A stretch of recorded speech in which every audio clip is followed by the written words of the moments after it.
Good morning.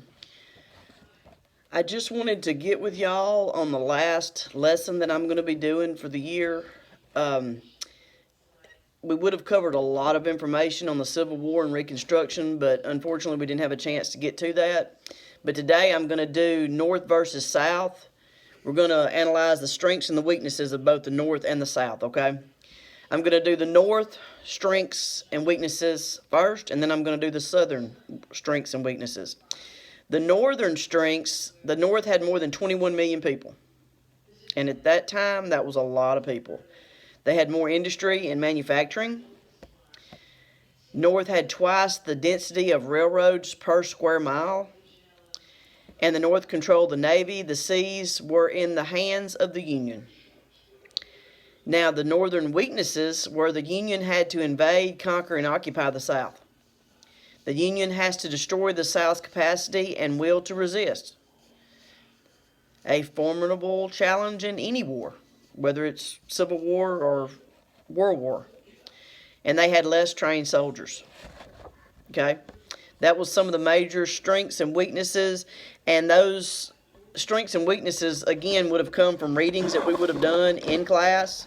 And then you would have had a worksheet or paper or even the Google Chrome. We would have probably done something on there where you could have, researched more on the strengths and weaknesses. Now, the Southern strengths, South had an army almost equal in size to the North, okay? South had more military officers and more military schools. The South's greatest strength lay in the fact that it was fighting on the defensive in its own territory. In other words, they were fighting at their home place. The South, the weaknesses now for the South, they had only 9 million people, including 3.5 million slaves. The Confederacy had only 1/9 the industrial capacity of the Union, because remember the South from the beginning of the year when we talked about it, they had more crops.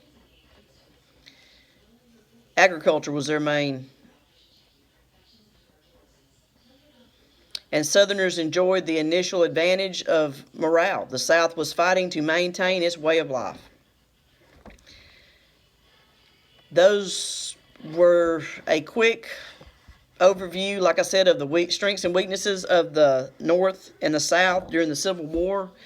We would have went way more in detail on it, but that's just a good overview of what we would have been looking at. I want all my students to stay safe. I've really missed y'all.